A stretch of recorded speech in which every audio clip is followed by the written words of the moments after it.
Welcome back to Gray and Gritty, unapologetically apolitical conversations about leadership, national security, and geopolitics. My name is LJ Winnefeld. And I'm his dad, Sandy Winnefeld. And Dad, it was kind of a rough night last night for Georgia Tech. Yeah, I don't really want to talk about it. My Yellow Jackets did not live up to the way they should be playing football, and so they will not make the ACC championship game and certainly will not make the college football playoff. But, you know, feeling stoic about this, it's only football. And so we'll have to get over it. But Navy's next on the hot seat. Absolutely, yeah. Navy has a huge game coming up on Thursday, but I think it's awesome, though, that we were able to watch that game together. We're both down here in Florida together, finally recording in the same location, although not in the same room. Even though they lost, it was still good to watch a game with you, Dad. Yeah, and I saw that Notre Dame set a record for themselves, 70-0 over somebody like Eastern Illinois or something like that. I suppose they both benefit from that, but could have seen a lot of scoring if you'd watched that game. Yeah, it was the highest number of points that Notre Dame has scored since like 1933. So I think they're trying to bolster their bid for the college football playoff. Let's move on to what happened in the world. So last week, a ton of things happened with respect to national security and foreign affairs. The biggest one probably that's on everybody's mind is the meeting between President Donald Trump and MBS. Now, we are not going to touch that topic here on this podcast today because, like I mentioned at the top, we are unapologetically apolitical, and we both feel that that topic has been over-politicized in the last week. And if you want to learn more about what happened and how it all, broke out over the last week, it has been widely covered by almost every other news outlet across the country, and there's plenty of content out there. So we're going to touch on a couple of other things that really were not in the headlines this week, or at least not in the headlines as much. And one of them, Dad, you have an article coming out in Foreign Affairs tomorrow with the esteemed historian Graham Allison, who some of our listeners may know was the author of Destined for War, talking about the Thucydides trap between the United States and China, as well as other historical examples with a rising power, in this case China, with an existing power, in this case the United States. We're going to link the article in our show notes, but can you kind of walk us through what the article is about? Yeah, and first I'd start by saying that Graham is a gifted historian who I've known for a few years, and it's been a real honor to even be considered in the same byline with a guy like that. And he's been a terrific mentor to me. I've learned an awful lot, including the importance of history, understanding history as you try to formulate today's kinds of policies, because you don't want to repeat the mistakes of the past. Now, the article we talk about has a lot to do with what I frequently talk to audiences about, is the global international operating system, or the rules-based international order that you hear about frequently in the press, that is what has kept us safe and prosperous for the last 80 years since World War II, with a few hiccups in between, but no great power war in the last 80 years. And in the article, Graham and I talk about three numbers, 80, 80, and 9. And the first one is the 80 years I just referred to, no great power, hot open conflict in that time frame. It's also been 80 years since a nuclear warhead was used in anger. And then the 9 number, of course, is everybody in the wake of World War II thought that a nuclear weapon is going to proliferate rapidly through a large number of countries. And through the efforts of incredibly gifted statesmen like Sam Nunn, Richard Lugar, and the like, with non-proliferation regimes put into place, only 9 nations today have nuclear weapons. And that's remarkable. So we also talk a little bit about how the great powers have managed to subordinate ideology to practicality in recognizing the dangers of these potential wars. And it's just remarkable we haven't had this kind of convulsion. But we continue the article with the dangers that lie ahead. And we consider the things that cause these long-wave geopolitical cycles to end. And there really are sort of 5 things that you have to be mindful of. And the first one is generally a rising power challenging an existing power. And of course, Graham wrote all about this in the book you referred to. And it's something that is almost always present in the cycle-ending convulsions that occur. The other factors have to do with the existing power generally. And the first one is an overextending itself militarily. And we saw during the first 20 years of this century, the U.S. probably overextended itself in Iraq and Afghanistan with mission creep, where the initial mission was eclipsed by, for instance, trying to create a Jeffersonian democracy in Afghanistan. And that not only sapped our resources, but it also distracted us from preparing our military for challenges ahead that are probably more serious. So that's one problem. Another problem is that the existing power tends to overextend itself financially. And all you have to do is take a look at our budget deficits and the actual national debt to see how badly we are burdening our grandchildren with debt. And that is, for a number of economic reasons, taking a lot of options away from us. Another factor that you find in these cycle-ending convulsions is succeeding generations tend to forget the awful cost of war. These are very, very bloody, short, sharp conflicts. And nobody alive today really has been an active participant. We're rapidly losing our World War II veterans, and certainly nobody in the military today knows this. But it's a tendency for the generations to forget. And then finally, you have these the existing power experiencing very, very deep internal political divisions that distract from its ability to just get things done, whether it's solid economic policy, whether it's foreign policy, and even disagreements over whether you should support an international order or whether that international order is just feeding off of you and should be allowed to die. And those are very concerning to Graham and I, and the sort of final question in the article is whether the nation has the wherewithal, the willingness, the resolve, the capability to kind of understand what's happening and try to postpone the next convulsion, because the convulsion always occurs. And in this case, the convulsion could involve nuclear weapons, which could really threaten all of humanity. So we think it's an important article. We hope that it stimulates a little bit of mature response from inside all the branches of government, frankly. But it remains to be seen. But it was an honor to write it with Graham. Yeah, I think reading the article, the biggest thing that stuck out to me was the amnesia piece, because as you mentioned, no military officer, U.S. military officer alive today knows anything about large-scale war. We have a lot of veterans from Vietnam all the way up through the global wars on terror, but we don't have anybody that is experienced in large international conflict. And the horrific tolls that come along with that. I think more so, it's also the nation itself. When we talk about this rules-based international order, I think a lot of people in the country either shut their brains off because it's too intellectual of a phrase and they don't really know what it means, or they, sigh and roll their eyes because it's so tired and quote-unquote outdated. And maybe there's a marketing problem there for international rules-based order, but the fact that we've had 80 years of peace, that there hasn't been a nuclear weapon used in war in 80 years, is really because of this rules-based order.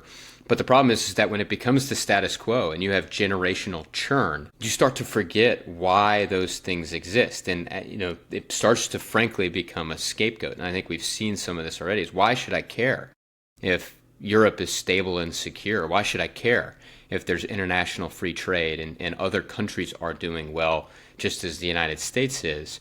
Because when international conflicts start to explode, as they did earlier in the 20th century, that can have real massive consequences both in blood and treasure for the United States. But I think the amnesia piece that you mentioned is really the biggest thing that stood out to me, among others that we can talk about, I think we've just forgotten, and no one is out there championing this, and those that are, and I really have to give it to you and Graham Allison for writing this, but the problem is it's being published in Foreign Affairs, and the folks that are talking about this and communicating this to the broader public, which I think is where you really need to pull the support from, are not reading Foreign Affairs. Yeah, and I will also hasten to add that Graham and I are not the only people who have pointed this out. I mean, Ray Dalio has a book out that focuses primarily on the financial, economic side of this thing, but it's a good warning. Al Brands and Charles Adel have a good book out called The Lessons of Tragedy, which also talks about these cycles and how they end. And there are others as well, but I think you're right. It would be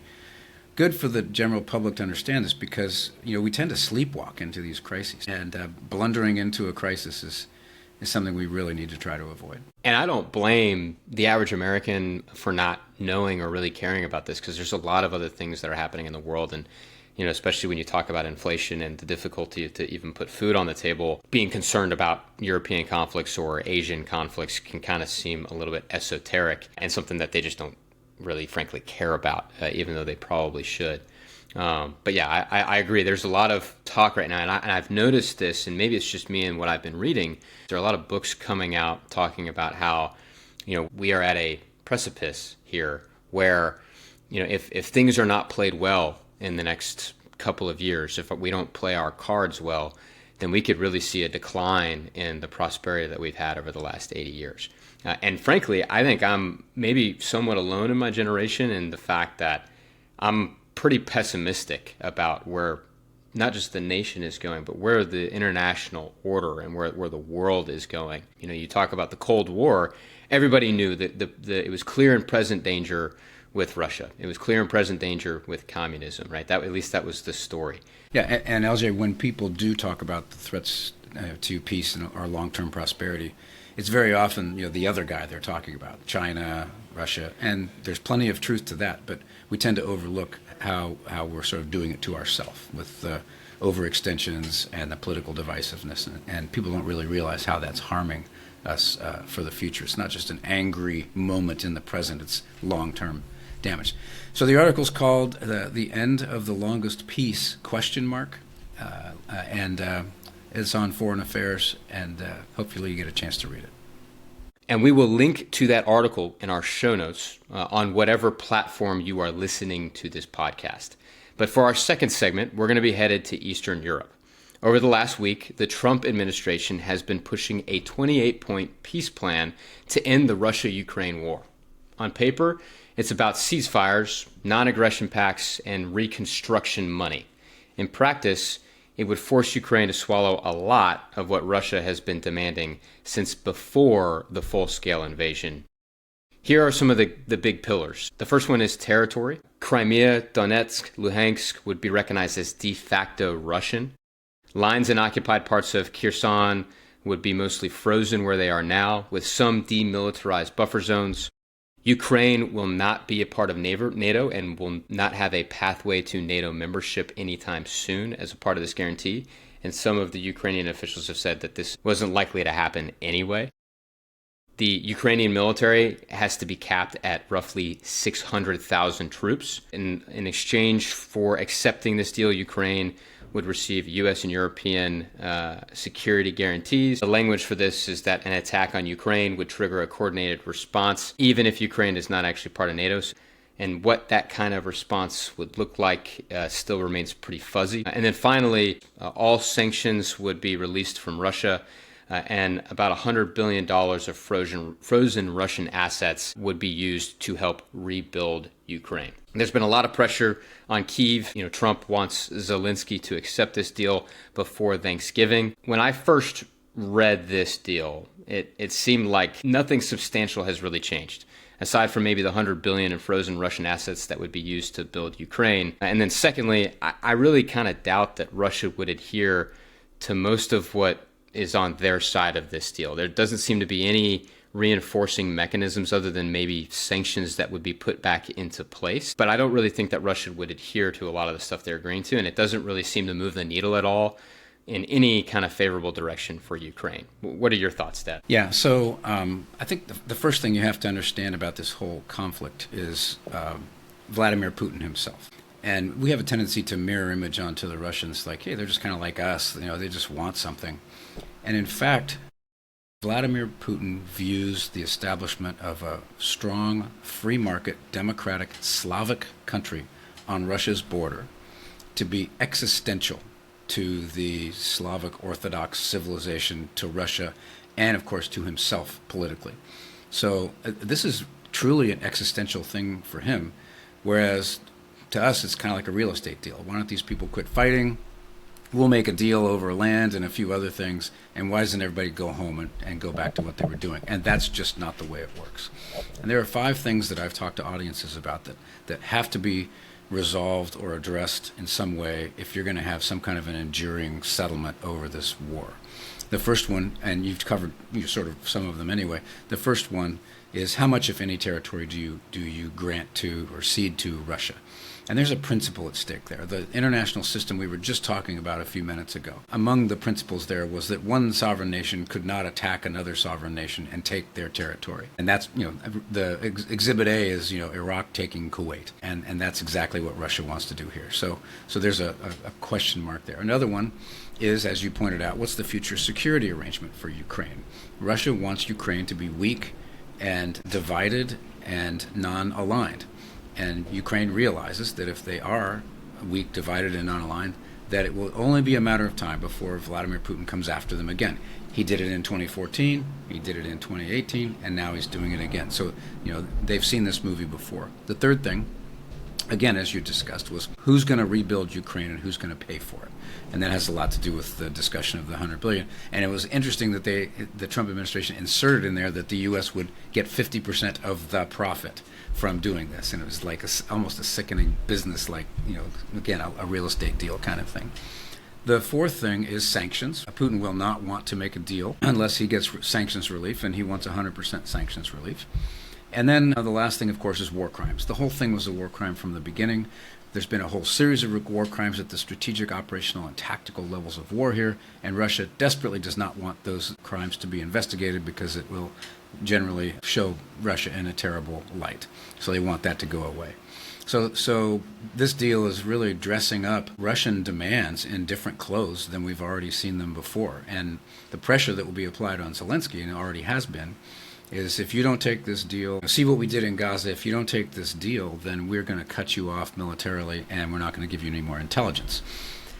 Now, so what's happening here? The European Union and Zelensky met the other day and have basically rejected this offer without, completely rejecting it. They said it's unsatisfactory. There are things in there they can't stomach, and they're coming up with a counteroffer that they put together, ironically, in the G20 that was held in South Africa that the U.S. didn't participate in. And they're pushing back on we will not make any deals on land until there's a ceasefire. We cannot go down to 600,000 troops. We need at least 800,000 troops. And we need a NATO-like arrangement between the United States and Ukraine. They have to be our guarantor of Ukraine's freedom and sovereignty. And of course, the U.S. will be paid for that. Again, I hate these business deals. And so I also don't like the fact that it's all being negotiated in public, essentially, with leaks to the press and the like. So it remains to be seen. Putin has come back and said that an interesting deal. We've still got to talk about some of these things, and that's really him posturing in two ways. One is, if he came out and said, I love this. Let's go for this deal here. Then it would leave Ukraine and the EU being the ones to drive a negotiating bargain. And Putin still wants to not commit to this for a couple of reasons. One, there are things in there he doesn't like. He wants sanctions off completely and right away, and a few other things in there. But he also wants to retain his negotiating leverage, his posture. There's a long way to go on this. And if you follow Polymarket at all, which is the betting markets on future global events, the odds of a settlement by the end of December are pretty low, like 6% or something like that. And the odds of a settlement by the end of 2026 are up around 45%. Hopefully this will come out with a fair resolution to both sides, and that will be respected by both sides. And I'm not terribly optimistic about it at the moment. One of the big things that you talked about, the security guarantee between the United States and Ukraine. I think that it is really important to remember that Ukraine gave up all of its nuclear weapons because there were tons of nuclear weapons left in Ukraine after the Soviet Union fell. And as a part of that non-proliferation, willingly gave up their nuclear weapons in response for some security guarantees that they would not be attacked. How'd that go?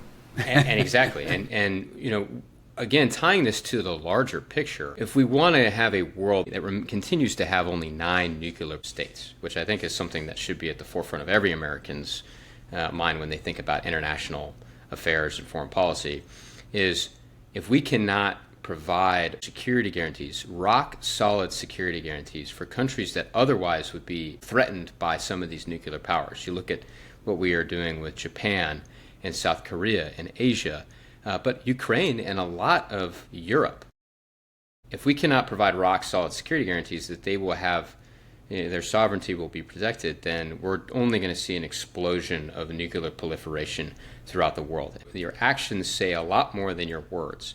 And if we don't support a security guarantee with Ukraine as a part of this deal, and a real rock solid security guarantee, then I think that you'll start to see some of our allies pursue nuclear capabilities. Because if we aren't going to stand up for Ukraine, and we aren't going to stand up for some of these other nations like South Korea and Japan with some of these security guarantees, then there's no reason why they shouldn't pursue nuclear weapons.